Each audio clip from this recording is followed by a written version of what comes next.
for our 2 listeners that are now sticking around because we just made them all cry. Let's talk about optimizing your lifestyle with better financial decisions. Welcome to the On the Edge podcast with your host, Scott Groves.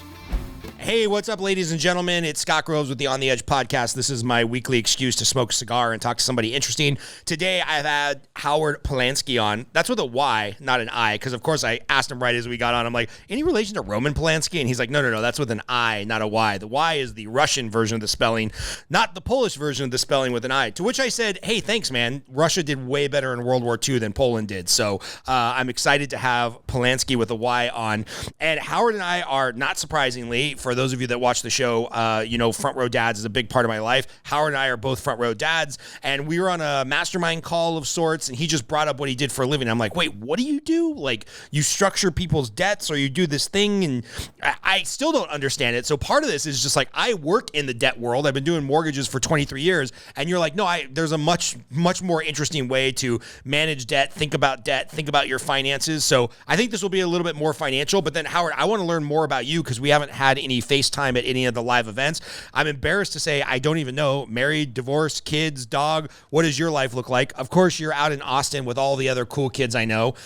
About 90% of our podcast could be in person if I also lived in Austin. So, Howard, tell us about yourself, your family, and then let's get into like this crazy adventure that you have built a business around when it comes to debt. Okay, so family-wise, since that's how we met is because of being dads. So yes, I am a dad. I have been divorced. I can't believe now 10 years. Wow. From that marriage, I have 2 biological sons. One is soon to be 18. The other one is soon to be 15. So 12th and 9th grade. I have had a longtime partner. Her name is Nicole. We've been together now, I think, around 8 years. We still don't even know. So I've got 2 bonus kids, but they are 26 and 23. So you're on the back 9. You're basically done.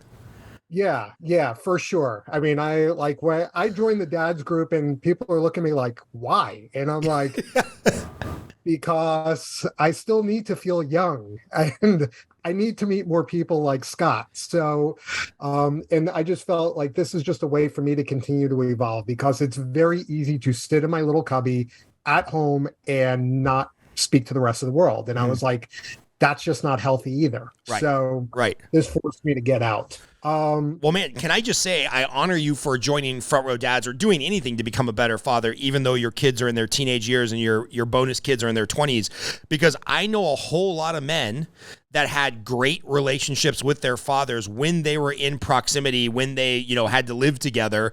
And then somewhere in their 20s, they start to drift away. And you and I talk to a lot of men now in Front Row Dads who are in their 30s, 40s, 50s, who don't even talk to their father or have a relationship. So I think kind of focusing on that, that second chapter or third chapter or 20th chapter, whichever chapter we're on by the time our kids get to like teenage and 20 years, that's maybe even more important for the longevity of the relationship than what we did when they were little kids. So kudos to you, man. Yeah, I mean, it's so funny that you brought that up because we just went through the intentional parenting pillar a couple weeks ago in FRD. And one of the questions that was brought up by the husband-wife speakers, which actually scared the hell out of me in terms of asking my kids, what makes our family unique? Honestly, it scared me because I'm like, I don't know. I don't know what they're going to say. And I just, am I living like these epic adventures like some of the people in the group that, have done very, very well for themselves? Absolutely not. I mean, I am not on that echelon financially. I mean, I've done okay for myself, but I don't know if I'll ever get to that echelon. Right. And my older son, when I asked him that, he came back and said, we have a really, really good relationship with my parents that live 1.8 miles from where I live right now. And it was always important to my mom that she knew her grandkids. And for my older son to come back, my younger son kind of avoided the question, but my older son to come back and say that's what makes us unique, and that's what like makes our family special. Like that really touched me in terms of like, that they have that connection together. I love that question. I'm going to ask my little kids that and then maybe track that throughout their life, because they'll probably be like, we're unique because dad buys us Legos. And then hopefully by the time they're 20, they're like, oh, we're unique because you taught us something about life. That's what I hope to hear. And I'm encouraged by that because we're very, very close with my wife's side of the family. They're just more like familia, I guess is the word that I would look for maybe, than familial. Yeah, I don't know what word I'm looking for. Anyway, they have a stronger family bond, very traditional Hispanic family, where my family, a lot of good people, we're just not close. And so that's been a whole new world for me of like, oh, wait, what do you mean there's going to be 170 people at the family barbecue? They're like, well, yeah, everybody comes and then their family and their extended family. And we got, can you just run down to the store and get like 400 paper plates? I'm like, for a family barbecue? What are you talking about? You need for a family barbecue, you need 8 dishes. You wash them. They're gone in 2 hours. And he's like, no. We start at 2, which really means everybody shows up at 6. And then there's never any leftovers because nobody leaves till 3 in the morning when the leftovers, we've eaten 3rd meal, 4th meal, 5th meal. And I'm like, this is all brand new to me. So, yeah, I would guess if my kids were 10 years older, that might be also what they lean into is their relationship with their grandparents, which would make me feel very good. So, yeah. All right. So talking about wealth creation, can you explain in 60 seconds what it is you do for a living? Cause you explained it to me, but then I still didn't really get it. Well, I think I kind of have to go through my backstory first for you to say, wait, what the hell? How did you get here? Yes, go for it. Prior to what I do now, I was a dentist. What? Yeah. Okay. See, I didn't know you were going to spit out the smoke from your cigar, but I knew you were going to be like, oh, I can totally see the trajectory here. No trajectory. Yeah, none whatsoever. So yeah, I was a dentist. The Navy paid for dental school, so I owed years back as a dentist in the Navy. So I did 1 year in Chicago. I did 3 years in southern Japan. And after, my time was up, I said I was getting out, and I was still married at the time. And they said, okay, you're living in Japan. You can't stay there. Where do you want to move your stuff? We looked at a map and said, Austin, Texas sounds good. And that was 17 years ago. Oh, good timing. Yeah, I mean, Austin has changed quite a bit since then. So I got out of the Navy. I bounced around a little bit. I finally opened up my own practice in the suburbs and had it for 9.5 years. And then in late 2016, I was just starting to get burnt out. But I didn't know where to go and how to pivot. Sometimes life leaves you little clues, and other times life hits you with a 2x4. My 2x4 moment was in May of 2018. My older son, he comes home with a stomach ache. 3 days later, we're in the ICU at the Children's Hospital having emergency surgery. Ugh. It was appendicitis that turned septic. Ugh. 29 days in the hospital, 19 of them in the ICU, 8 straight days of sedation because he went to the operating room 5 times. They take the tube out of his throat, and for the next 24 hours, they're giving him methadone and morphine to bring him down from the drugs he was on. So he looked like a heroin addict coming off of a high. And I'll never forget this. It was Sunday morning of Memorial Day weekend. It was around 7:15 in the morning. He realizes I'm sitting next to him, and he says, "Dad," and his voice is all hoarse and barely above a whisper. And I say, "Yeah, bud." And I lean over the bed to make sure I can hear him. And thank God I had my ear and I was looking away from him, because the next 3 words I never thought I'd ever hear out of his mouth, and I hope to never hear it again. Am I dying? My first breath was, did I hear him correctly? My second breath was, do not lose your shit right now. And I look him square in the eyes. I say, no, you're not dying. You've had prayers from thousands of people all around the world, and you're going to be just fine. He looked at me. He knew I was telling him the truth. He closed his eyes to get more rest. I walked outside the room, and then I broke. It all just flooded together in terms of, if life is this fragile and I'm unhappy with the path that I'm on, burn the ships, it's over. And that's what I did. I sold my practice September of 2018, walked away from the dental chair. How do you tell that story without crying, man?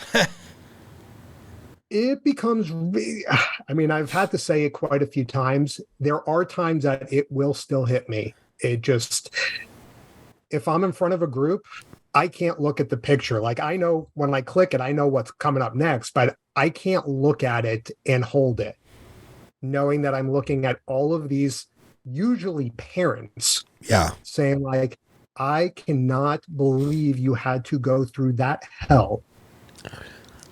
And good for you to be able to change. It's a shitty transition. I mean, to go literally from you have a career, even if you don't like it, to literally cold turkey. Now, what do I do? What? Yeah. Because especially in terms of all of the schooling that you have to do for dentists, for medical, for doctors, for lawyers, for accountants, you get wrapped up in the identity of it. Right. Yeah, you're not Howard, you're Howard the dentist. Correct. And then the even worse part is for those professions, and I'm not saying it can't happen with others, but for those professions I just mentioned, not only is it the identity, not only is it quote unquote doctor, it's all the associated debt that those professions come along the ride with. And for me, fortunately, because of the Navy, I didn't have all of that debt that I could walk away and not feel like, great, now I've got this huge, noose on my neck. But I know plenty of other dentists who feel that way, because the most expensive dental school, this is not college, this is just dental school right now, University of Southern California, 4 years of dental school, $700,000. What the fuck? And that's after you've already spent 4 years and, getting your BS or whatever, right? Yep. Oh my. So it would not be inconceivable if you're on the path to being a doctor, finance your BS, finance your dental school, finance opening a practice. It would not be unreasonable to think that like a starting out doctor before they make dollar number one is $1 million in debt. Oh, you didn't even include the spouse, but easily. Yeah. Holy shit. That's bonkers. Yep. That's bonkers to me that's how our system works currently. Very cool that you got all this education through the Navy and you didn't get straddled with that debt. And then, of course, the very next thing I think of in like this watershed moment of like, all right, I'm leaving the dental practice, the grind, the da-da-da-da. I would think, oh, this story ends with you becoming a park ranger or starting a fly fishing outfitter or becoming a jiu-jitsu coach. And you go into finance, which to me is like more grindy and horrible than being a dentist. I don't know anything about being a dentist. I know a lot about working in financing. It feels like maybe you went from the frying pan to the fire, or however that saying goes. So why didn't you go work for LL Bean and take outdoor pictures and play with bears? Like, what had you say? I'm done with this dentistry thing. I'm going to go work a 9-to-5 finance job. Well, because number one, I don't work a 9-to-5 finance job. But okay. Number two is I still have the responsibility of my kids. Right. So it's one of those that like, if I was single, yeah, I don't know if we would have ever met. Like I probably would be in reality, if I was still single, because the military is really, it is designed for people who are single. It is a rough life for those spouses and those kids in terms of, I mean, there's some cool stuff that can happen, but like realistically of being picked up and transplanted every 3 years, you don't know when your spouse is going to return from being on a ship. I mean, like there was one point, those ships, when I was out in Japan, they were gone for 9 months. Yep. 9 months. I mean, I was a surrogate husband to a hell of a lot of them, getting nothing out of return. I mean, it was a lot of aggravation and no benefit. Right. But it was, I mean, so as much as the sailors and the soldiers put up with, it is really the family members behind them that put up with a lot more. Yeah. And that's who you should really be thankful for in terms of, I don't know how you do it, because I saw it and I still don't know how they did it. Yeah. It's So, crazy. My wife and kid, they'll go to LA for a week to go see grandma, and I'll stay here and work and whatnot. And after a week of being away from the kids, they come back and I'm like, oh, you look a little different. You inherited a couple extra mannerisms. You learned a new word, some of which I like, some of which I don't like. But like, I can't imagine just being gone for 9 months. You could come back. I feel like my daughter is a little bit more even keel. She kind of is who she is. My son fluctuates in a roller coaster, right? Like emotional control, physical desires as far as how much he wants to play or how much he just wants to sit on his iPad and do schoolwork. I can't imagine how much he would change in 9 months if I was gone. Like the deployments that these soldiers go through, they have to be brutal on them and on the family. yeah. I mean, just it's not easy. But if I was single, I would have probably been and retired through the Navy and then just I'm not sure doing what after that. But yeah, so that's why I did not, get hired by LL Bean or Walmart or be a greeter or anything like that. It just, yeah. So what happened is that there were a few dental cases which were just kind of unique. I don't need to go down why, but I knew one dentist in the Austin area that specialized in this niche. And I'm having lunch with him as I'm transitioning out, and he asked an obvious question: how are you walking away? And I made one dumb comment to him which changed the trajectory of my life. Well, I kind of figured out how to make money move. And he looked at me like, what in the hell are you talking about? Now, what I didn't know at the time was he was going through a double divorce. Not only was he getting divorced from his spouse, the spouse was also a dentist and they owned the practice together. Oh. So talk about bleeding from every orifice you could imagine. That's what he was going through. I didn't know it. And so when I brought up this idea of like, I figured out how to make money move, and he had no clue, and I tried to explain it, and I just didn't do, I guess, a great job explaining, because he's like, yeah, okay, whatever, but in terms of your patients, yeah, I'll be happy to take care of those. 3 weeks goes by. I get the next statement in the mail for my house payment. I take a picture of it as a joke and send it to him. Said, hey, take a look at this. My house payment was $24.19. And he writes back, I see it. I don't understand how you can have a $24 house payment. I'm buying a condo next month. You have to be my coach. Said, okay. He was going to do the 30-year mortgage. He paid off the condo in 8 months. And when he sent me that last text saying, I'm done, and I'm like, you're done with what? He's like, the balance is at zero. What do I do now? I said, I have no idea.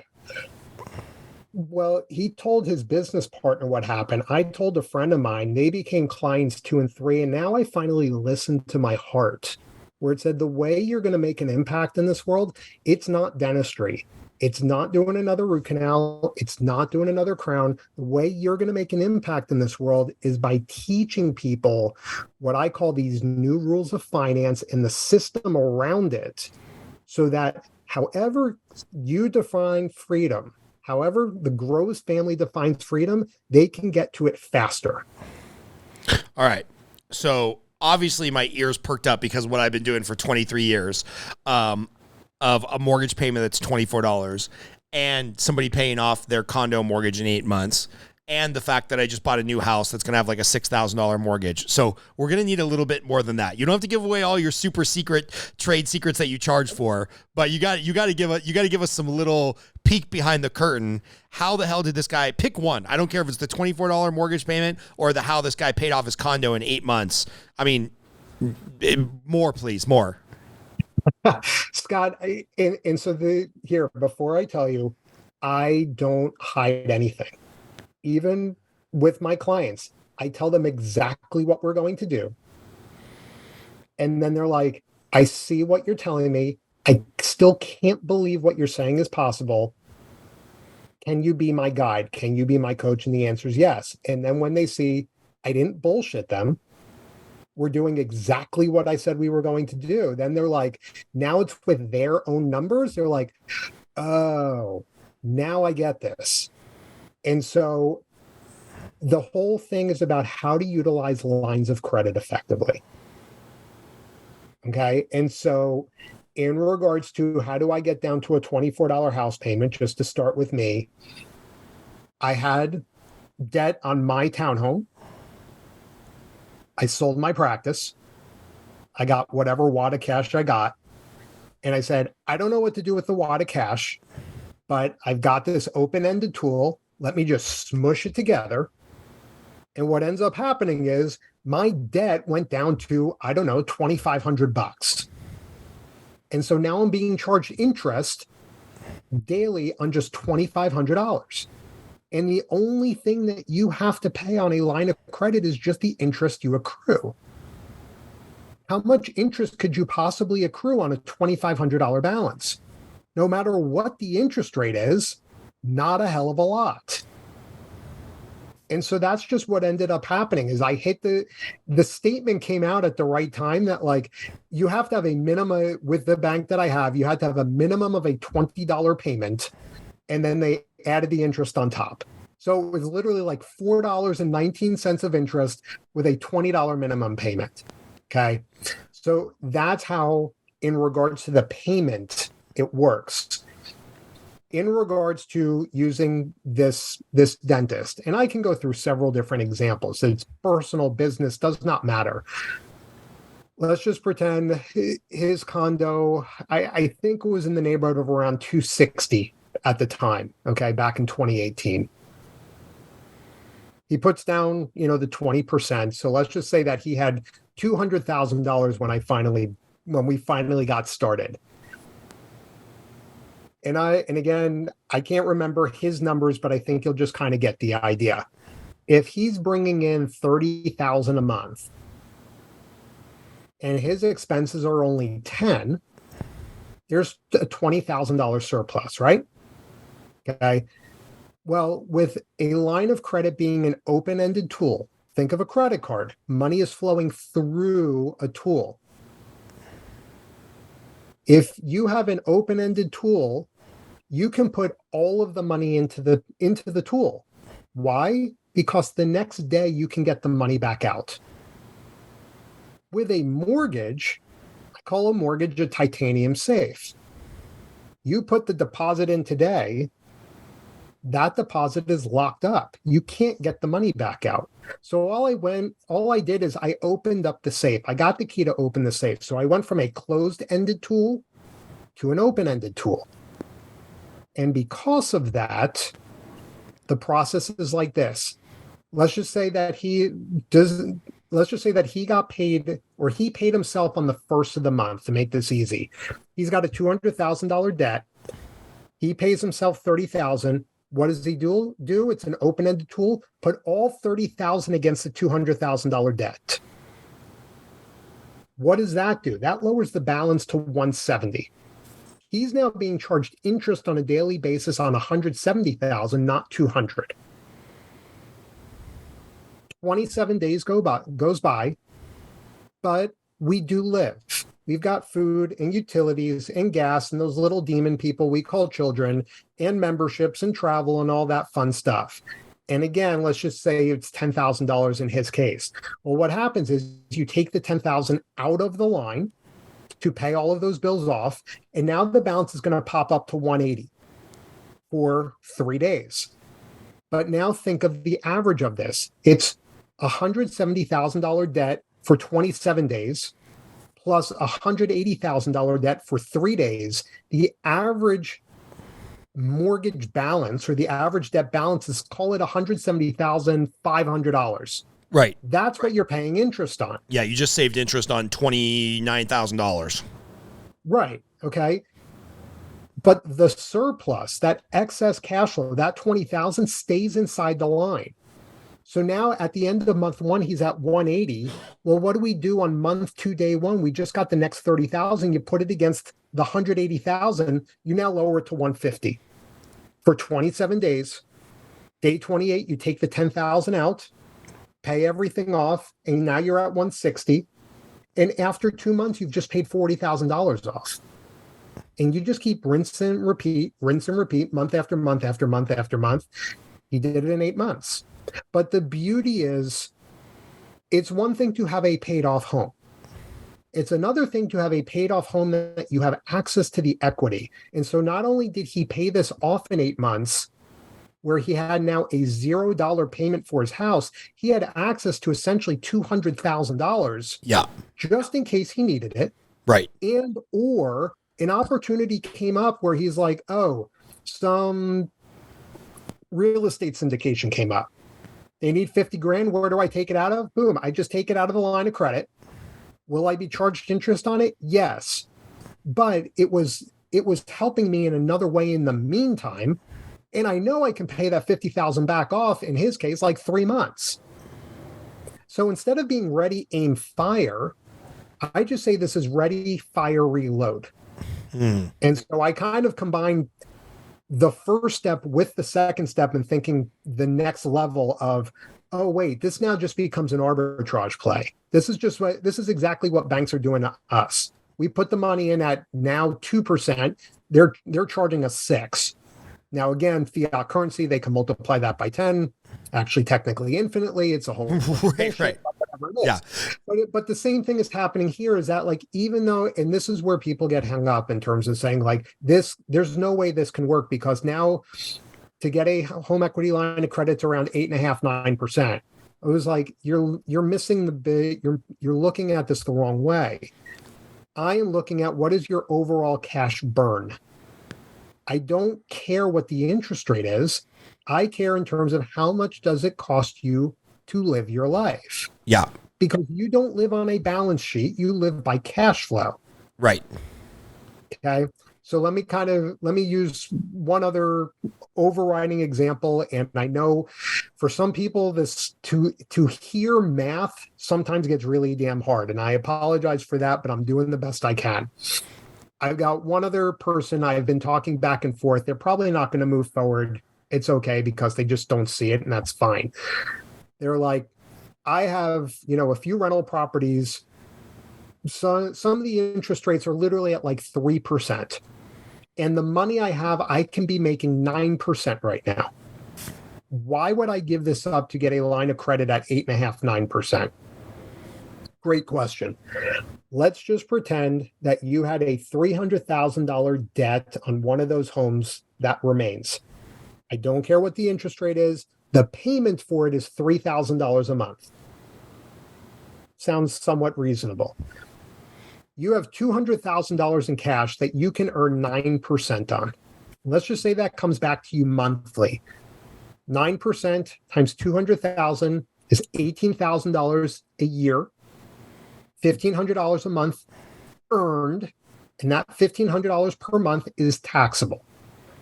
So far, so good. Yep. Okay. If we did a line of credit, we have the $300,000 debt, we have the $200,000 cash, we smush it together, our net debt is now $100,000. At 9% interest rate, again, the only thing that you have to pay per month is just the interest that's accrued.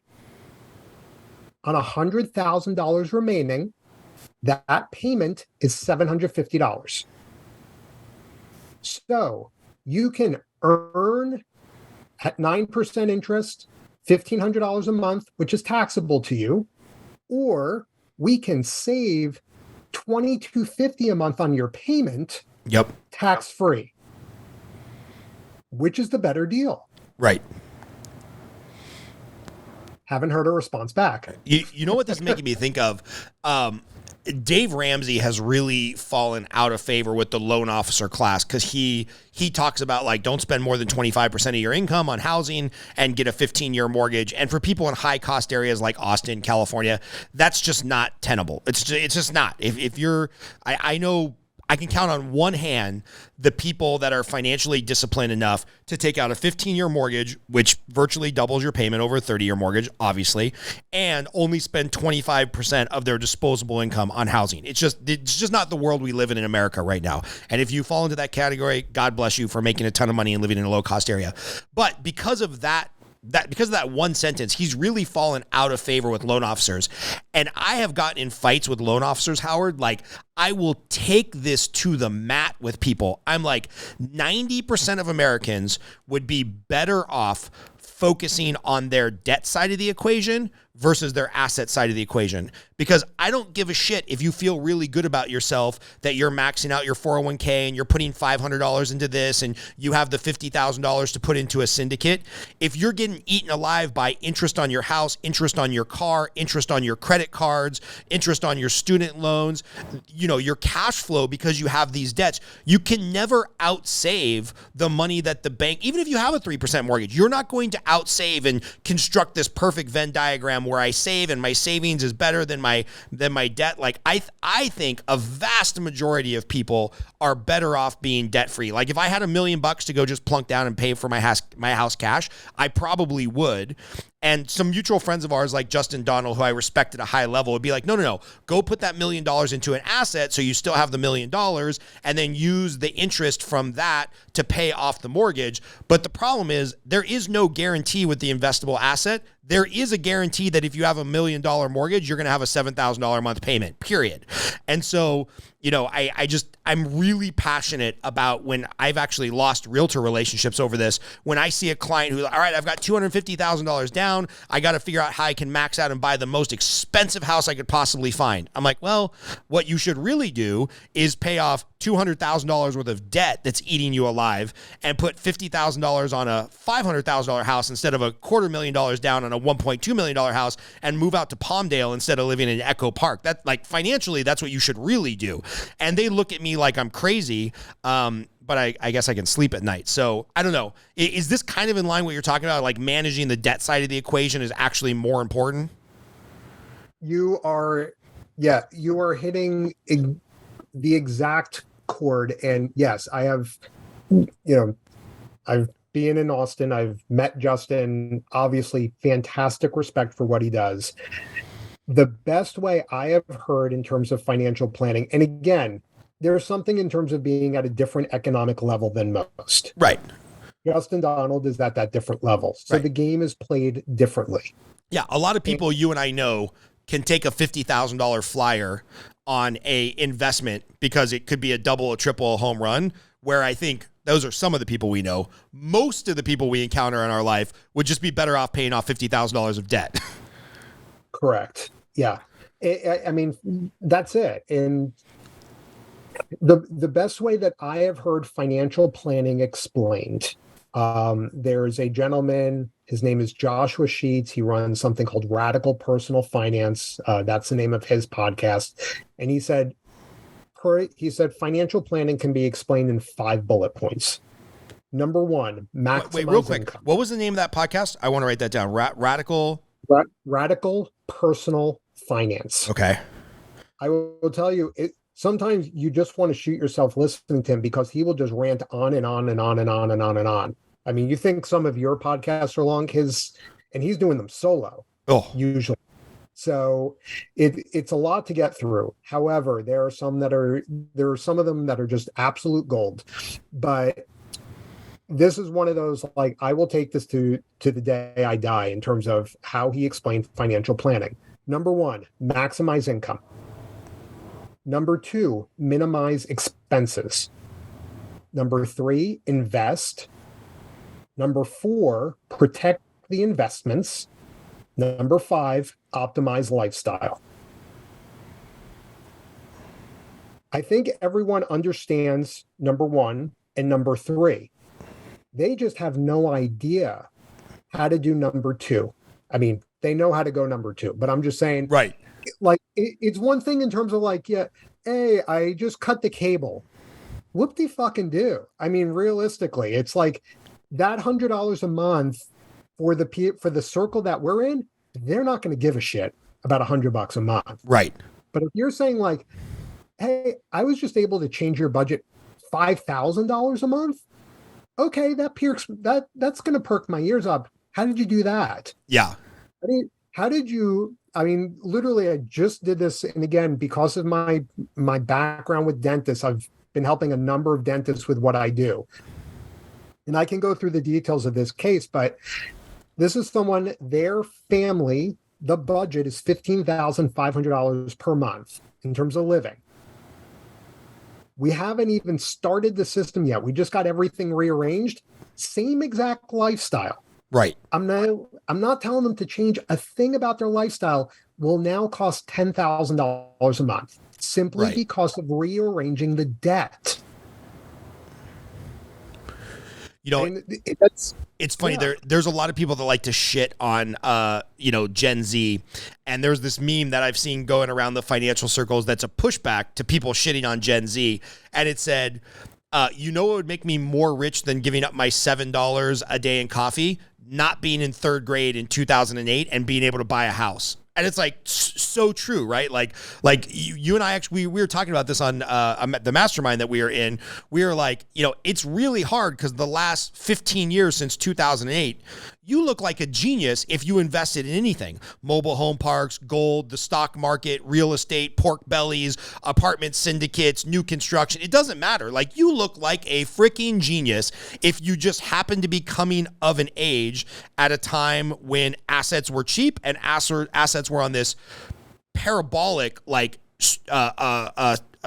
trajectory, just up and up and up, And I've got a buddy who he's like, the best thing that happened to me ever in the history of my life is I was accidentally born at a time where I came out of college in 2009, went into the mortgage industry, and it was just 13 years of straight up lower interest rates, more production, and I was able to buy 5 or 6 investment properties quickly, and I'm going to retire at 45. And I'm like, kudos to you. You did an awesome job. You did all the right things. And there was a piece in there that was like super well timed where he didn't have to do number 2 and keep his expenses low because money just kept coming in. And so now that we're in a totally different economy, we're filming this August of 2023. This will probably come out about October of 2023 because we're ahead of schedule and recording. It's like a lot of people don't know how to do number 2. They are a little too cocky about what they think their number 3, which is invest. And they've never had to protect because if you've only been an adult investing over the last 15 years since 2008, it's been nothing but ups. So I don't know. I don't know if I just wanted to rant there or if there's a question in that, but I think you get my point. No, I totally get your point. Absolutely. And I want to clarify one other thing because you mentioned Dave Ramsey. I am not the Dave Ramsey poster child. I do not say everyone has to be debt-free because being debt-free does not mean that you're expense-free. The only time you're expense-free is when you're dead. So I'm not asking for that for anyone. Hey, this quick interruption is brought to you by me, Scott Groves, the host of the On the Edge podcast. This podcast is brought to you by me. I'm a loan officer who can help you with a mortgage in all 50 states across the United States. I also coach loan officers. So if you are a home buyer who's looking to get a mortgage, if you're a realtor who's looking to partner with an awesome loan officer, or if you're a loan officer looking for coaching, get in touch with me. It's those sources of revenue that allow us to produce this podcast and get out a new episode to you every week for the last couple years. So if you're looking for a mortgage, if you're looking for a mortgage lender to partner with, or you're looking for a mortgage coach, I'm your guy. Now back to your regularly scheduled programming. What I do tell people and what I want people to understand in terms of what I'm teaching them is I want you to control and manipulate the debt. Because when you do, now you can play a game in terms of interest just becomes meaningless. And you can control a lot of money for very, very little cost if you understand the process on how to do this. Problem is most people don't. Mm-hmm. And I don't mean that in a disparaging way. I don't want it to come across like that. It's just that we're not taught. If you've never been taught, how would you ever expect to know? Right. So, and it's not like the bank system doesn't want you to know. Let's understand that too. Yeah. Because the only people that get screwed when I teach this to them are the banks. Plain and simple. You should rename the program "Screw the Banks." That would be a good marketing technique. I do have a question though, and this is the one part where maybe if I was playing devil's advocate and trying to steel man the other side's argument, is that if you're in a situation, we'll use your dentist, right? He's making $30,000 a month and he's living off of $10,000, and you put the rest to the line of credit. If you are in a job or a season of life or you don't have kids and responsibilities and overhead and whatnot, where you start to make money quickly, that to me is a totally rational, like, oh, I'm bringing in 30, I only need 10 to live off of. I got a friend who lives a very, very Spartan life. And even in the heyday of the refinance boom, when he was making $30, $40, $50,000 checks, he legitimately lived off $2,500, right? Like he had roommates in his house. He had his paid off Hyundai Elantra from 13 years ago that the stick shift's about to go out on because he couldn't spring for the automatic transmission. And kudos to him because he was able to save.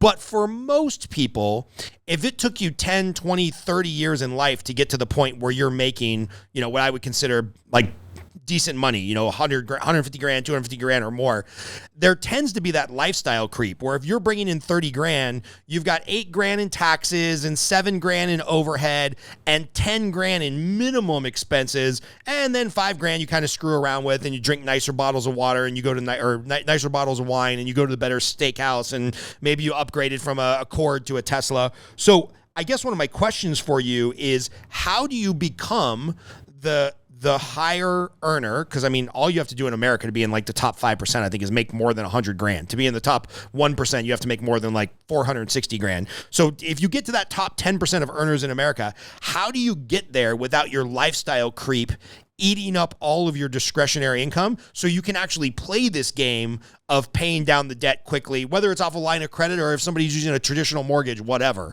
But, how do you get there? Because I know a lot of people, I underwrite their loans. I know a lot of people that make $20, $30, $40, $50, $100,000 a month, and they're living paycheck to paycheck. Well, I mean, so you tell me. I mean, because you're seeing the numbers behind the curtain. Right. I'm guessing that they have now bought 3 or 4 cars. Yeah. I mean, hopefully not leasing them, at least purchase them for God's sakes. But they've got 3 or 4 cars, and they're not cheap cars. Not that any car is really cheap these days anymore. Right. And they probably bought a boat or an RV, and they're pushing the limit in terms of the house that they've got. Yep. And, they're not paying off the credit card balances. I mean, yeah, can some people just live high on the hog? I guess so, but usually it is, I'm making X. I want the next widget. It's going to cost Y dollars per month. Can that fit within my budget? Yes or no? Yep. And and there's a reason why when you go into any car dealership, they don't tell you what the full price is. They say, oh, here's the easy payment. Right. Which, by the way, I think I saw that the average car payment in America, and this is more than tripled in my lifetime, the average car payment, Chris, maybe you can look this up. I think the average car payment now is sitting at like $700 and something. And I've heard something in that neighborhood. And something that like 20% of all car payments in America are over $1,000. My first mortgage, my very first mortgage I ever got, which was only 21 years ago, so we're not talking about like back in the 50s, 21 years ago, my very first mortgage payment was $1,001. And now that's your average car payment. Did you find anything on that, Chris, as far as like where the car payment? I want to make sure. Yeah, you're pretty much dead on. $716. $716 is the average car payment. I mean, that's bonkers. That $526 for used, and 60% of vehicles financed were used. So interesting. $526 to $716, basically. Nice. Yeah, I mean that I know there's inflation. I know there's this. I know I'm like that old man saying get off my grass. But the car payment more than tripling or more than doubling, almost tripling in my lifetime, and now somewhere approaching 20% of car payments are more than what I paid on my first mortgage. That to me sounds pretty crazy considering I'm only 44. I agree. I mean, I just know it sounds crazy because it feels like 3-4 years ago, I was like, I've been to some of these restaurants and now all of a sudden I'm coming out and it's like, did I just have to give up a kidney to eat here? I mean, like I mean, just hate to say it, but it's like, I just almost feel like I got to do international arbitrage. I got to make money in US dollars and live somewhere else where it's dirt freaking cheap. Yeah. And it's a great lifestyle. Dude, But I'm trying to find a group of expats, get a bunch of Starlinks from Elon, and let's move to Mexico. And not like Cabo, because that's just as expensive. I mean like the middle of nowhere Mexico, where it is dirt cheap and you can still drink beers for 50 cents. Like if you're in, like I can put you on the list. Interest list is forming, Howard. you can put me on there. You know how to reach me. Yeah. Because Mexico's basically the same time zone. Lots of English speakers. The only thing I don't like is you can't have guns in Mexico, so that kind of worries me. But I mean, all the bad guys have guns, of course, but not any of the normal citizens. But yeah, we'll put you on the list for the expat community that we will build one day in the middle of like 2 hours outside of Guadalajara or something. Sounds good. So if we go back to your 5 rules, which you're stealing from this guy Joshua Sheets, is that what it was called?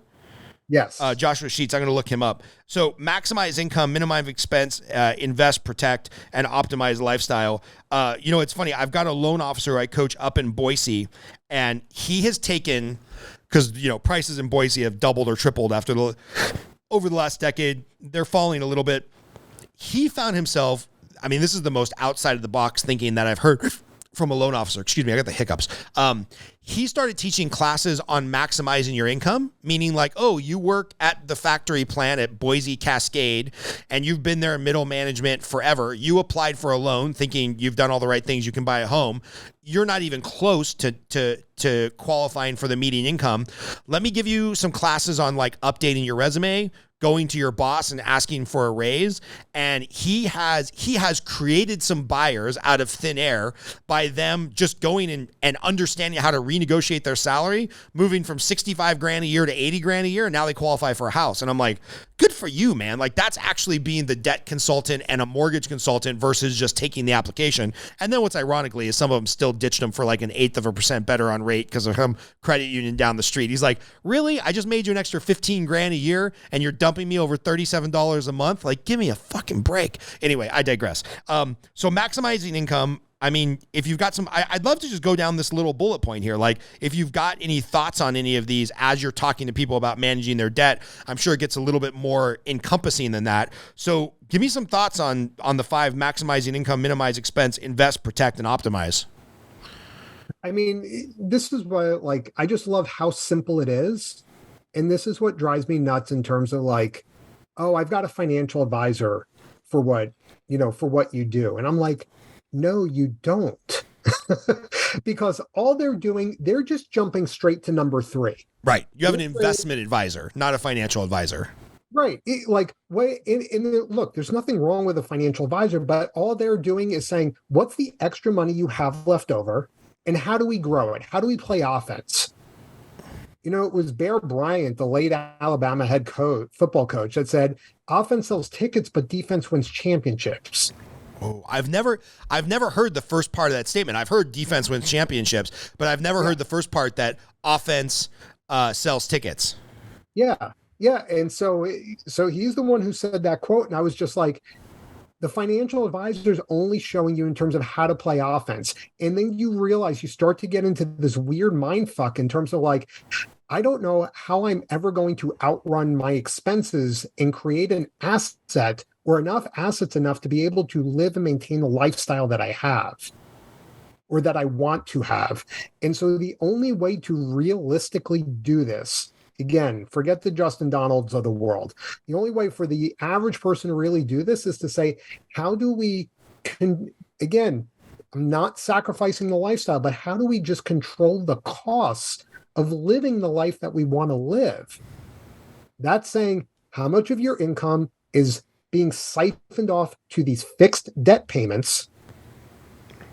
How do we get rid of those debt payments efficiently so that there is more money left at the end of each month to then save, grow, invest, or whatever your goddamn dream is that now becomes a reality, not someday from now, a hell of a lot sooner, because that's really why we're working, is for us to fulfill our dreams. Yeah.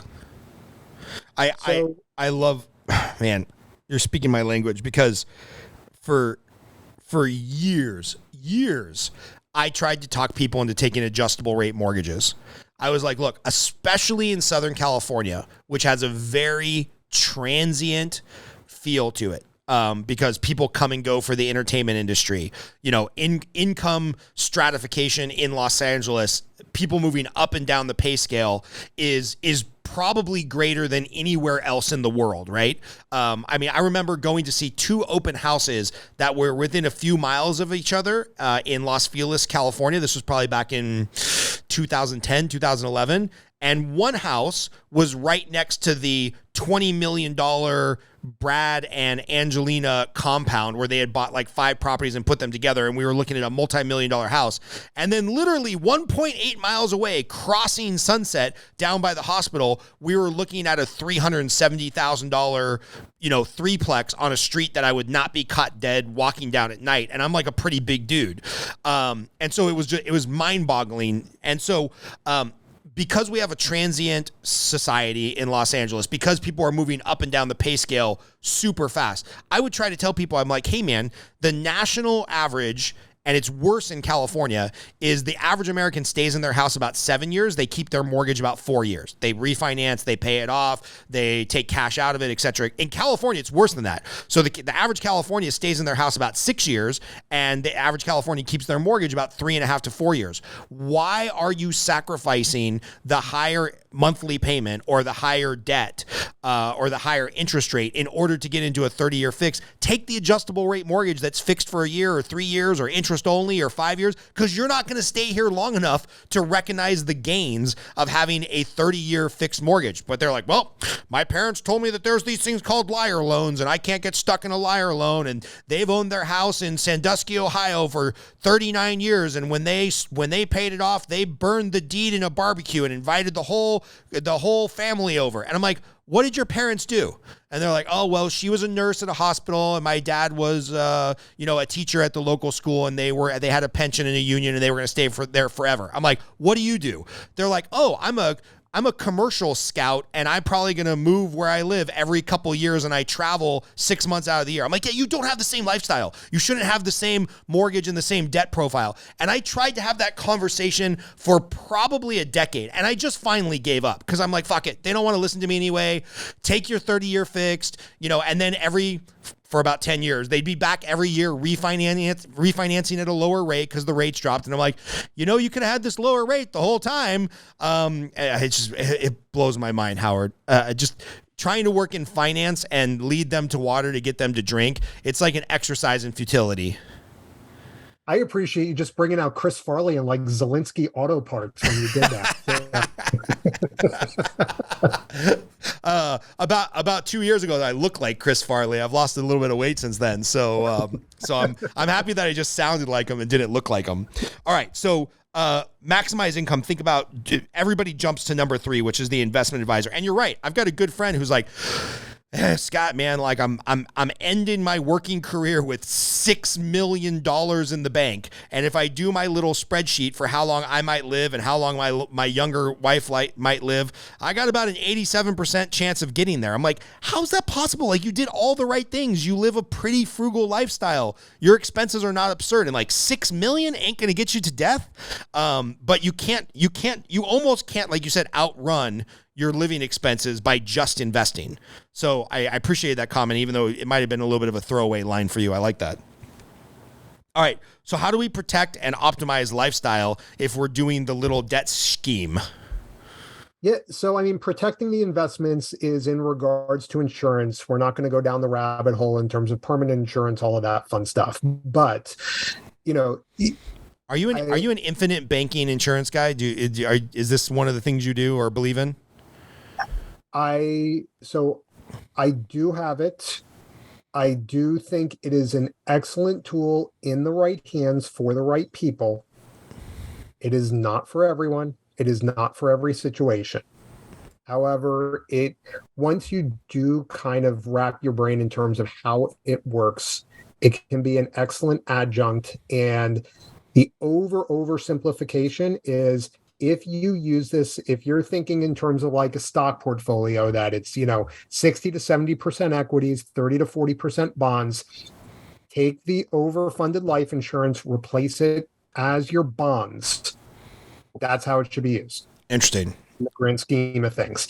It is a, in my mind, a foundational tool. It is a ballast that that is going to increase come hell or high water every single month just because of the way it's designed. Forgetting that, because that was just a rabbit hole we don't have to continue down. If you have a family, you should have life insurance in some way, shape, or form. Totally agree.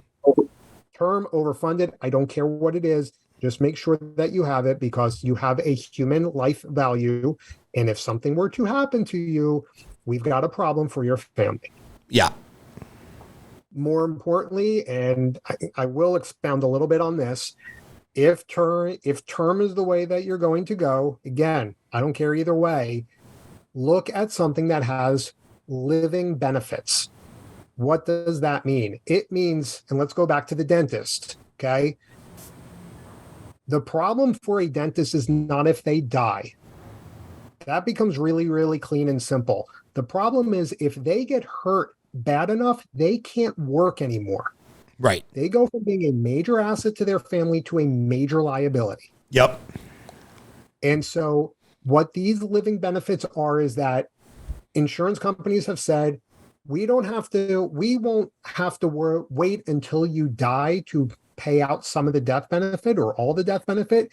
If there is an injury bad enough, a massive heart attack, Parkinson's, you lose your eyesight, you have an amputation of hand, arm, whatever it is, we will pay out some of the death benefit while you're alive. Right. To help your family. Okay. And so that is massively, massively helpful. It's worth paying the extra $20 to $30 a month on the premium to have that in place. Agreed. Period. The other massive one to have, which no one wants to pay for, and it boggles my mind, is disability insurance. I hate that it's called disability insurance. It should be called income replacement insurance, because and the reason why it gets so poo-pooed on is because it is not forced, it is not required for you to have. And so when you think about, I'm not going to ask how much you make, Scott. That's just disrespectful. Okay? No, I'll tell you, I have $10,000 a month of income replacement, aka disability, because I'm like, well, if we had to move back into the smaller house, if we just had to survive, or my wife had to go get a job, or I became an invalid, or I got MS or cancer, which all runs in my family, so I'm fucked 6 ways to Sunday. I know our family could live off of $10,000 tax-free dollars. I would prefer to have 20, which means I got to make 40 because it's taxable and they're taking 50%, especially if you lived in California. So I would like to make 40 to end up with 20. I could survive off of 10. So we have $10,000 of disability insurance, which is not cheap, by the way. But, you know, for me, like you said, the heart attack thing, I've seen all the elders in my family. It's way more likely in my family that I get some debilitating disease that my poor wife has to deal with me for 5 or 10 years before I finally kick the bucket or put a bullet through my head, versus like just dropping dead of the widowmaker heart attack. So yeah, I'm with you. I'm a big fan of income replacement insurance. Yeah. And so, I mean, so think about this. You are required to get homeowners insurance. Okay. You know, you just said you purchased, let's just say it's $1 million. It might be a little bit more. Whatever the premium is, you have to buy homeowners insurance. Right. You have to buy car insurance. You don't have to buy income replacement insurance. However, when you think about the potential of the millions of dollars that's going to run through your hands for the next roughly 15 to 20 years of your life, how you do not take 2 to 3% of that to cover your ass and cover your family is beyond me. Mm-hmm. That's the protect the investment. Yeah. I have a, it's heartbreaking. And nobody will know who it is, so I feel comfortable talking about it publicly. I have a close friend whose grandfather started to get ill, and he just like very matter-of-factly, no depression, no history of like mental illness, just like wrote a letter to all the people in his life that mattered and went out and put a bullet in his head.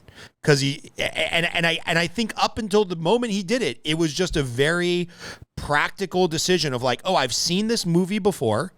I've seen, elder family members as they get sick just completely drain the family finances, put such a burden on their kids that they end up getting divorced, have nothing left over to give their kids. And he just went out and, kind of tactfully put a bullet through his head and left a letter to everybody saying, I'm fine. I love you. I just want to leave what I have to you now and not be a drain on society, right? Like kind of like the old Indian tribes where the elder, once he was kind of worthless to the tribe, would just walk off into the forest and you never saw him again. But that was like his decision because he knew what was coming as he became more and more disabled, that it was just going to drain 100% of the family coffers because he didn't have any of this type of insurance in place. And it's horrible in a lot of ways, but I can also sympathize where, like, for him in this moment, it was the most rational decision he felt he could make. Yeah, I mean, it's freaking chilling that you're telling me that story where it's like, it's sad to say I can see both sides of it, but can you give an age range of how old he was? In his 60s, I think. 60s or 70s. So he was getting up there in age. But he, the blessing and the curse of modern medicine is they can keep you alive for a long time. My grandmother got diagnosed with MS very early in life and had to stop. She was a nurse, which made it worse because then she knew all the excuses and nobody could bullshit her. So she had to stop working as a nurse probably in her mid 40s to late 40s. And she hung on for 13, 14 years. And I can tell you the last 7 years, there was zero quality of life. Like, she was just a net negative on the system, on her family, on Medicare, whatever government assistance was helping take care of her medical expenses. She wasn't all there mentally. She would cry uncontrollably. She couldn't remember people's names. So there was no like, oh, thank God we kept grandma alive. She had a ton of time to get to know her grandkids. She couldn't remember who the fuck was coming in the room, right? But they kept, in my mind, they kept the body alive, even though the soul had left a long time ago. And of course, either these products didn't exist or my family didn't have the financial education and the financial wherewithal to pay for this type of stuff. So it was a complete drain on my grandfather, on my mom and her sisters. And it was brutal. It was brutal. And the medical establishment, I remember one time, Howard, she was in the hospital. They called everybody in to do her last rites. Her blood pressure was something like 25 over 12 or 12. Like they're like, she's effectively dead. And somehow she sprang back and they kept her alive for like 5 more years in this state of like horrendous affairs. And I'm like, I mean, I remember even thinking about this as like a preteen, like, fuck, man, just let the girl die. Like let grandma die, please. This is no way to live. But the medical establishment is like, keep them alive at all costs. There's no like end of life conversation. So having this kind of disability insurance is even more important, which is, just bonkers to me. Yeah. Wow, we got real morbid real fast. Sorry about that. Seriously. So on that note, optimizing lifestyle. For our 2 listeners that are now sticking around because we just made them all cry. Let's talk about optimizing your lifestyle with better financial decisions. Well, look, I mean, optimizing lifestyle, you have dreams. You have what your definition of freedom is. However you define it, I've met some people where they're like literally RVing. Others, it's just like traveling around the world as often and as much as we possibly can. I mean, the whole travel thing, I just don't know how much of that you can do like all the time and still feel like, okay, now what else is there to do? I mean, it can be like anything. Like, I don't know how, like even someone like who's like, I want to go into porn. I mean, you have to do that 40 hours a week. No interest. No interest. I don't have the body for it. I don't have the plumbing for it. And it would seem miserable to have sex 5 times a day all the time.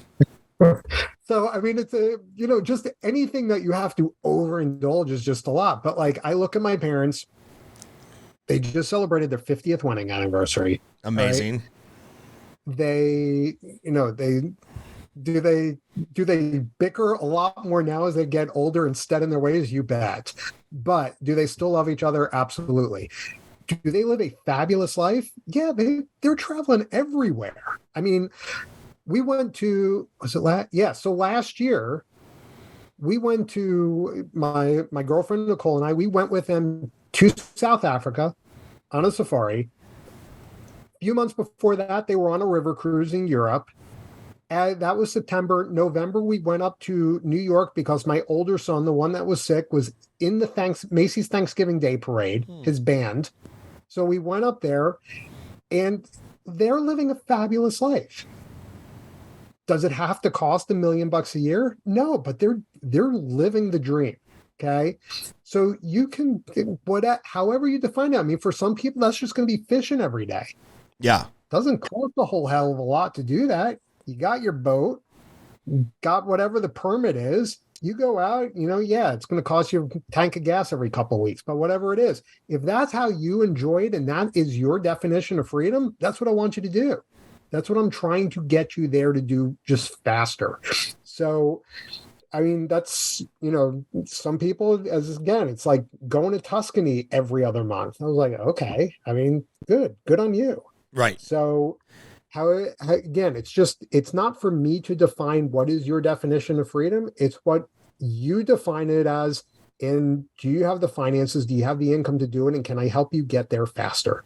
And who's your ideal client? Like you mentioned dentist, obviously, one, because you come from that world, you can speak intelligently to them. You have some subject relevant knowledge in that realm.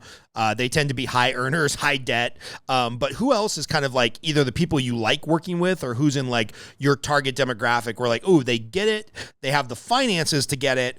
And like, I can change their life. Yeah. So, I mean, if you're super simple avatar, household income of 150,000 or more, they're already pretty good stewards of their money. Okay.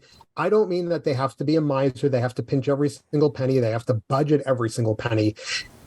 If I do what I call it a discovery call in terms of getting their numbers. And that is if I see their income is greater than their expenses on a consistent basis. That's not to say, you need a new roof or need a new car or whatever it is. You're going to be negative for a month or two. That's fine. But they understand income greater than expenses.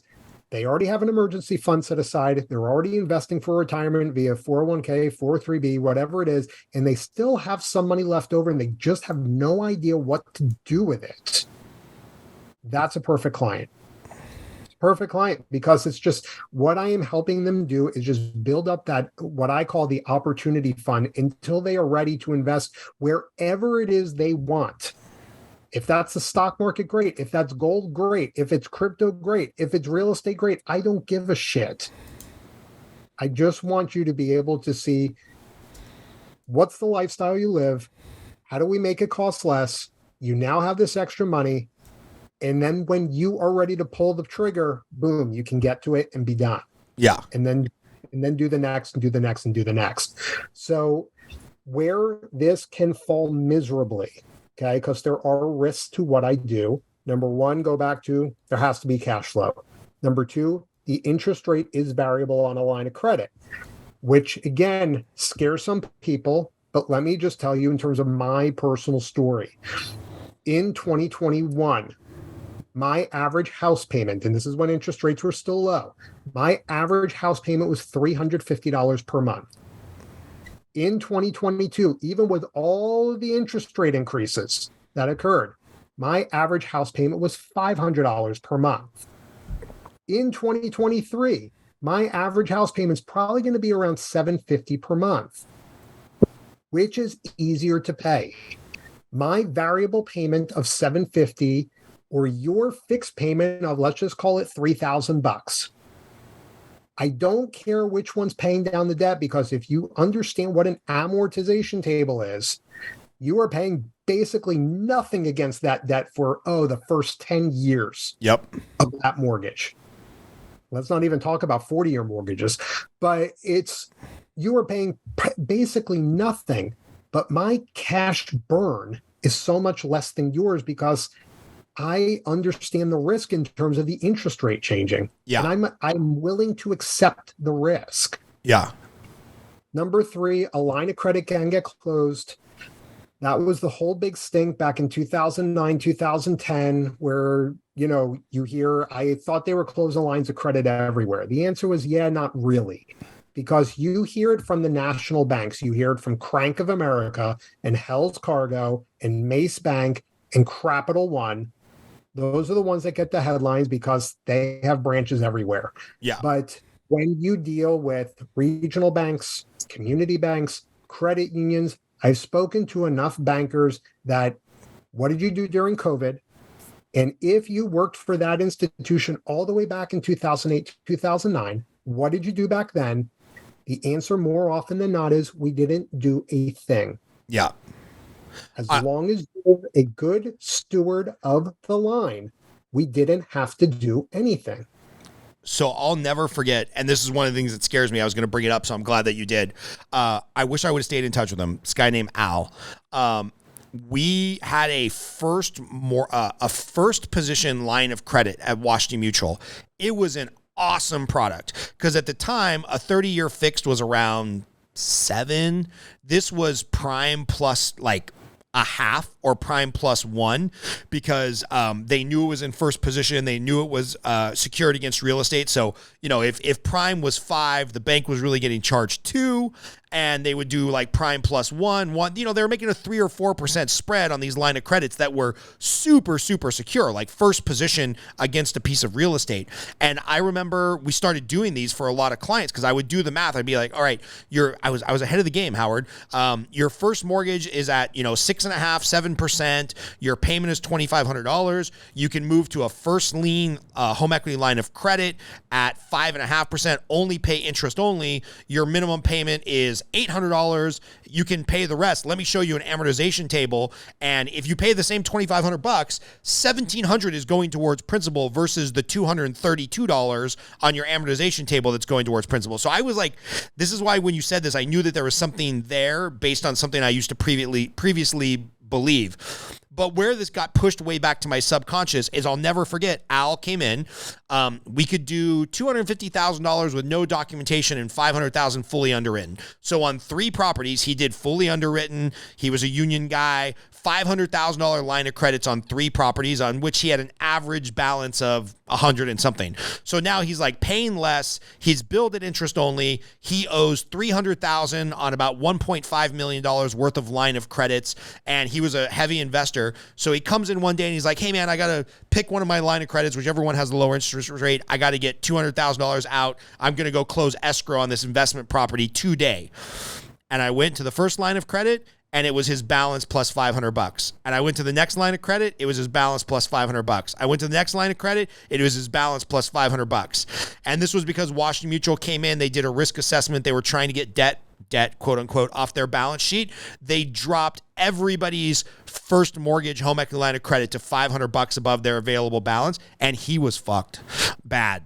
Like, because, literally the monthly statement before that, he showed that he had, whatever that would be, $1 million something of available credit. And so I think as we're talking through this, I'm like, oh yeah, at that moment, I put out of my mind the ability to finance debt on a line of credit because of what you just explained, that they can go away. And that's really terrifying.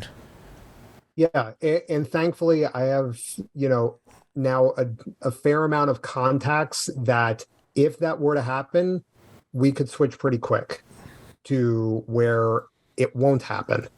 And so I mean, look, it is a risk. It is possible. I'm not going to say it's not impossible because it did happen, but no, there's ways to get around that. There's ways to get yourself in position that won't happen again. Yeah. And oh, by the way, if you took the safe option of taking the 30-year fixed mortgage, guess who couldn't get a first fixed cash out refinance from 2008 till about 2011 unless you had perfect income, perfect credit, could prove every dollar. So there's risk anywhere. I mean, you can lock up all your money in the equity of your house and not be able to access it for a myriad of reasons. So it's not just the line of credit, which could be a dangerous play in a bad financial market. Like when people are like, oh yeah, I'll just pay down $400,000 on my mortgage. I'm like, are you sure? Like maybe you want to put $100,000 in savings, $100,000 investment, just pay down the mortgage by $200,000. No. I got this chunk of money. I'm paying down the mortgage by $400,000. Okay. I help them fill out the paperwork and do the recast and whatnot.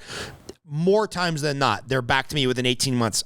Scott, turns out that I need 100,000 back. I'm like, well, now you got to refinance at the higher prevailing rates because you blew your whole wad and paid down the mortgage because you had to pay off your mortgage. And it's mind boggling. So much crossover in the stuff that you and I do. Yeah. But I'll tell you just, I kind of referenced the story before in terms of there was a recast and all that, but I'll come back to that. Let me just get to the biggest risk factor.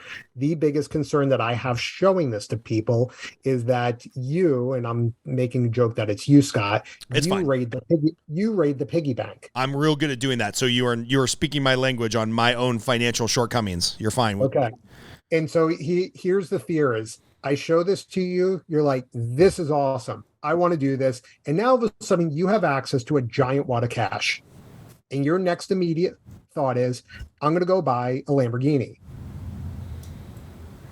Unless your business is now flipping Lamborghinis, which I don't think it is, or you have the cash flow that you could pay for the Lamborghini, please don't do that. Because I have acquaintances here in Austin, and I use that term very loosely.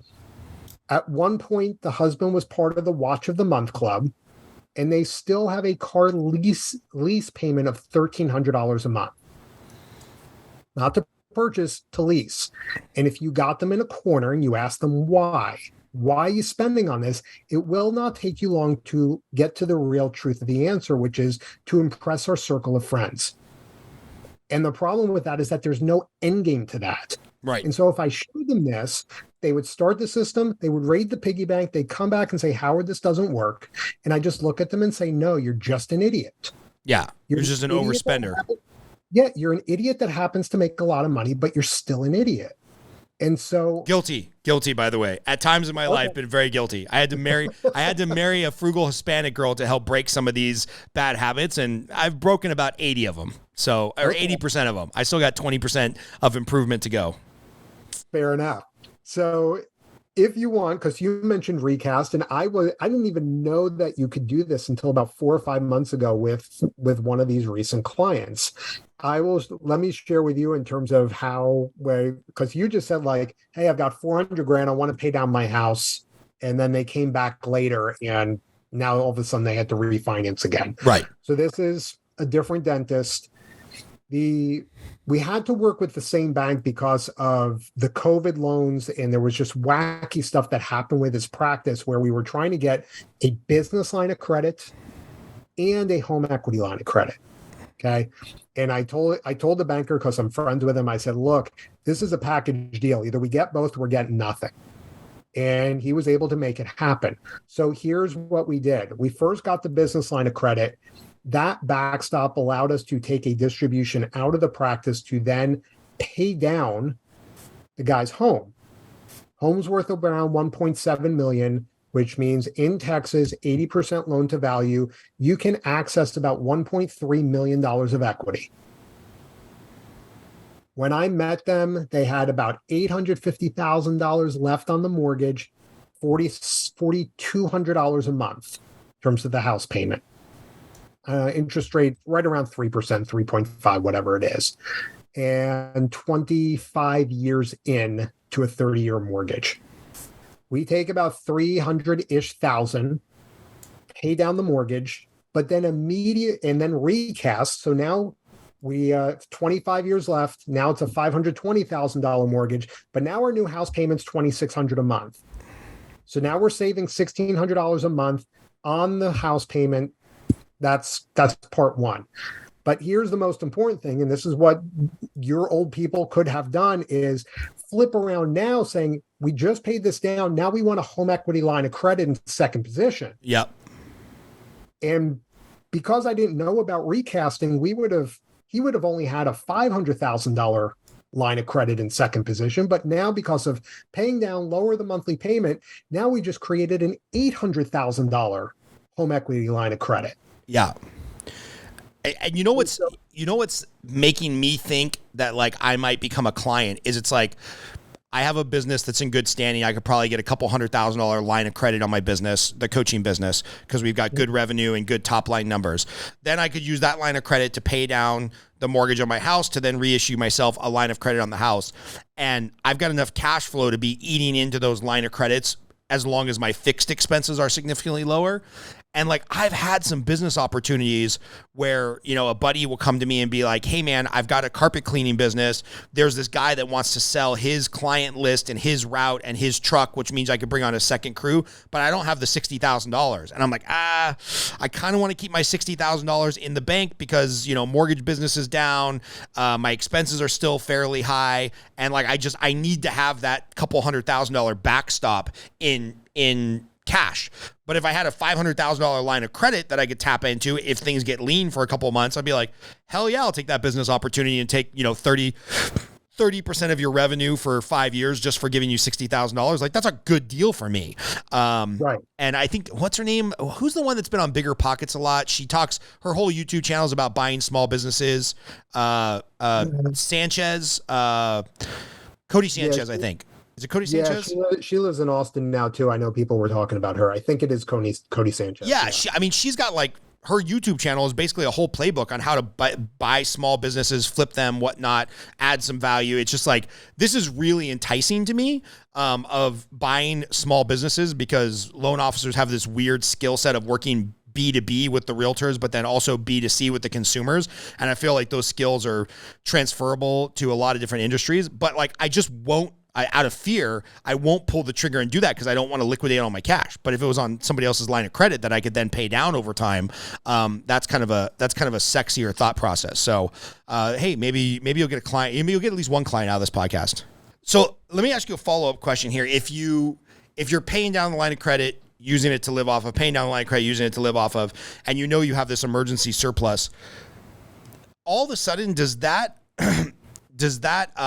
negate the need to have as much emergency savings? And what I mean by that is, like, because my income fluctuates so much, let's say we've got $100,000 in an emergency savings account and I got $50,000 in gold and silver in a safe deposit box at a bank that does literally nothing except for check off the libertarian merit badge that I had to have by owning gold and silver. Like, does it make more sense? Hey, liquidate this all, pay down the mortgage or the business debt or whatever, and then replace that with a line of credit that you can draw on as needed, because a safe full of gold and silver at Chase is not making you a penny.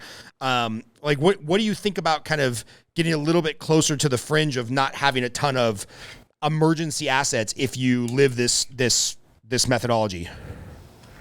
I mean, in regards to precious metals, that is definitely not my realm. I can understand why you may want it, because at some point, if everything becomes a trade in terms of like hard assets, I mean, you're using literal dollars as toilet paper. It won't mean anything to anyone.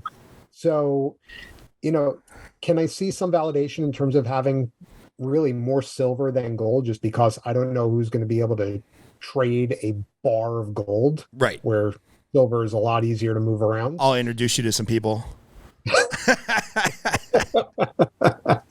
I mean, look, if that makes you sleep well at night in terms of having some, varied instruments in terms of what holds value, more power to you.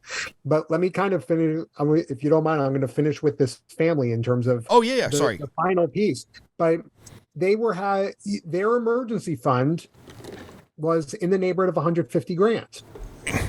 But by utilizing this line of credit, their emergency fund just went up to $800,000. I just 5X their emergency fund. So what can you do with the cash that you have on hand is pay off some of these other things. So that's where my whole mind goes in terms of why just hold on to cash, utilize it, make it move. There's a reason why it's called currency. It has to flow. When you just leave it in a checking account, leave it in a savings account, the banks have designed this so that you stop moving the money and they take your money and make it move for their benefit. True statement. Plain and simple. I mean, do you know what the term mortgage means? Have you ever looked it up? Go into debt for 30 years for a house that you're trying to impress the Joneses with? I don't know. Is that no? The word mortgage is a French term which means death pledge. There is a reason why mortgage has the same root word, M-O-R-T, as mortuary and mortician. This system is set up for you to make payments until the day you die, or you're going to die trying. But now that you have, I just shared with you the key, you can see a different way to do this. You pull all the money back into your economy and then figure out how to make the money move within your economy and screw the banks with it. I mean, that's the whole thing here. So just to finalize the last piece in terms of this family. So now that $150,000 emergency fund just got ballooned up to $800,000. They still had about $120,000-ish of student loan debt, which was costing $4,600 a month. We take the line of credit, pay off the student loans. So we just, if you want to think of it as a balance transfer, that's all we did. But now we just freed up another $4,600 a month from the cash flow. So $4,600 there, an extra $1,600 because we recast the mortgage. And now utilizing the line of credit month one because of moving that debt inside is costing $750. But the net change is $5,500 a month. Yeah. Which, of course, they can always pay down on the principal. They can pay it down in chunks. It's not like the debt goes away. It's just a better way of managing it for cash flow. Correct. Right. But it's like, think about this. He now, like, that is $66,000 a year freed up to now be able to pay off these debts. And they again, not the Dave Ramsey poster child, but I do lead people in a direction of being debt free. These guys are going to be debt free in under 3 years. Amazing. And have access when all is said and done, because then we'll have, instead of having the mortgage, we'll have just a first position home equity line of credit. That's it in place. And if they stay in that home and that's their forever home, they have access to $1.3-ish million with no house payment, but it's there just in case they need it. That's how you get financial flexibility in your life. Amazing. That's a good place to end a podcast, except for I have a couple follow-up questions. Go for it. It sounds like relationship-wise, you've created relationships with bankers that understand this, that can help design the line of credits. Is your services coaching? Or are you acting as a in-between between the banks and the clients? Like, I guess the question is, what do you do? Yeah. So number one, I am analyzing what is your specific situation to see if this is even worthy enough to do for you. Because the last thing I want to do is, show someone this and they're going to get into a deeper hole. Right. That's the last thing I want. So if I come across just came across one that right now they are negative $10,000 a month in terms of it. And I said, look, even if you paid all of your debt off, it magically disappeared. Joe Biden just wiped it all away for you. House, student loans, everything. You're still negative $3,000 a month. I can't help you. Holy shit. And they're both dentists, by the way. Okay. By the way, it's embarrassing that we have a financial paradigm in this country that even allows that to happen. Like, who's not underwriting this, Yeah. And they literally just bought a house less than a year, knew their dream home less than a year ago. And I was just like, oh my God, whatever. Okay. But not my issue. Right. So it's one of those that I just want to do, I want to see the numbers because I have to make sure, can this work? Okay. And then if interest rates continue to increase, there's reasons where I think it just can't. All right. But if it were worst case scenario, will it still work? If the answer is yes, then you deserve to know, like, this is what's possible. Okay. once you know that, now it is your choice in terms of, do you want to keep doing what you're doing, or do you want to drastically change your life and make the whole financial game so much easier for yourself? Mm-hmm. Okay. So I sit there, you want to call me Yoda, be my guest, but I just sit there as a guide in terms of showing you what we're going to do, aligning you with the correct banks, with the bankers, where I set up the coordination to say, here's what we want. This is and let's just say it was you, Scott. It's like, Scott, they're going to need everything in terms of like applying for a mortgage. Yeah. Okay. All of that fun stuff. Then it's a waiting game. And then finally I get involved and show you the process in terms of making this happen. Again, it's one of those, and this is where the financial advisor people have it right. If you came to me and I quote unquote, I am not a financial advisor. I don't have Series 7, 63, 65. So I'm not telling you where to invest anything. But if you went to a financial advisor and they said, yeah, here's your game plan. There you go. Thanks. Have fun. Most people aren't going to do a damn thing. Right. So they are there to make sure that the plan that you approve gets implemented. I am there to make sure the system works and that you are following it correctly.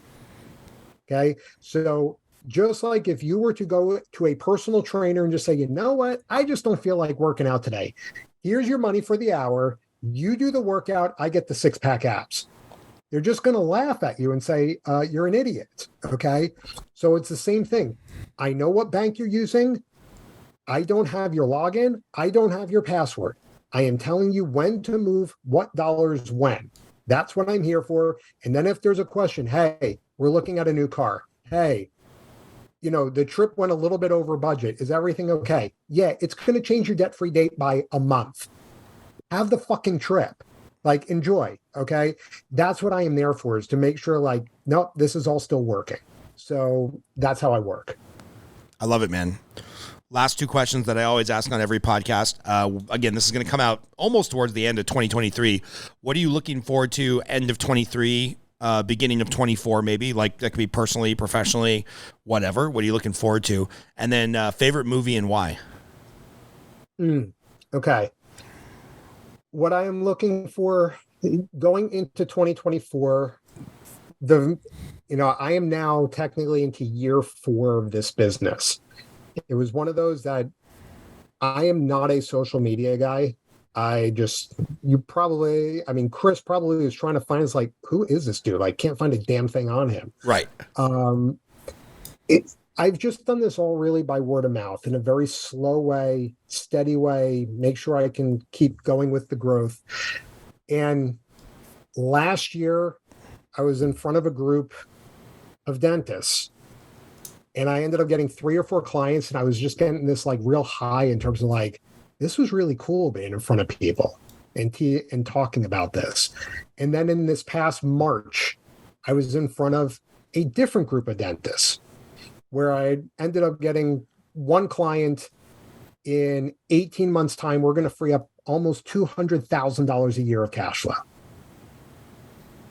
And I was like, instead of me running away from dentistry because I hated it so much as a clinician, I actually need to be running towards these groups because, as you said before, I know them, I get them, I understand the shit that they're going through because I've been there, and I need to help them. So I have, from an external marketing perspective, I realize this is the community that I need to help. So I am anticipating 2024 is going to be a very big year in terms of, if you're going to look at the number of clients I'm going to help, probably 85% is going to be dentists.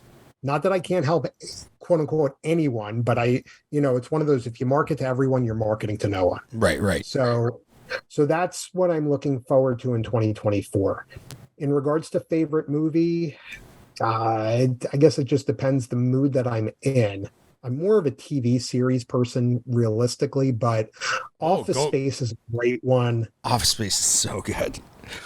Why does it say paper jam when there is no paper jam? Like, anybody who's ever worked in an office can relate to that on such a high level. Yeah, I'm not gonna work here anymore. So Right, it doesn't right. matter.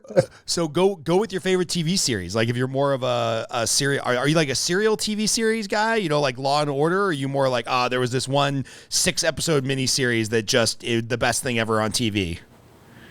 No, you know, it just finished up, and I was like, oh my God, this might have been one of the best television series I have ever seen. Is Ted Lasso? Oh, I haven't watched that yet. Is that the one where he becomes the soccer coach, but he's really like a football coach or something? Yes, yeah, and the reason why it's so good, I mean, like Breaking Bad was kick ass. If you're, did you watch that when it was on? All right. I'm going to take issue with Breaking Bad. Everybody has told me, Scott, you'd love Breaking Bad. Like people who I really respect.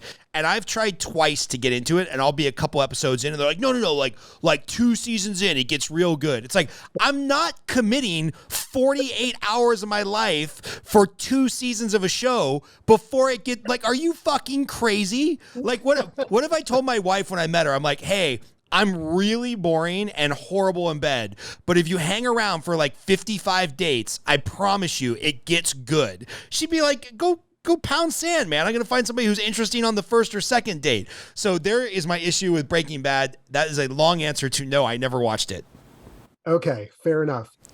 The reason why just Ted Lasso just ended, the reason why it was so good, it was because it was so heartwarming.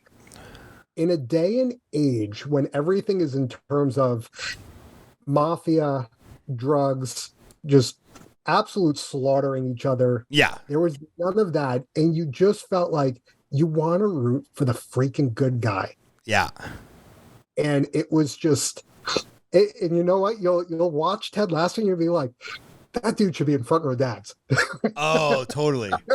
Yeah, because the modern paradigm is like, you know, the brooding superhero or the deconstructed bumbling man or the reluctant hero or the morally ambiguous hero. There is no more like, he's the good guy and he's going to win the day. You know, and every time they try to remake that with like Indiana Jones, he's a good guy, he's going to win the day. It's like, well, he would have won the day, but he's kind of a shell of himself, and we got to bring in a strong female role lead to actually show how it's really done. And I'm like, dude, can't we just have like one cool guy superhero who's not also dealing drugs on the side and just make him like a great, like good dude who you want to root for to win? So now I'm going to watch Ted Lasso.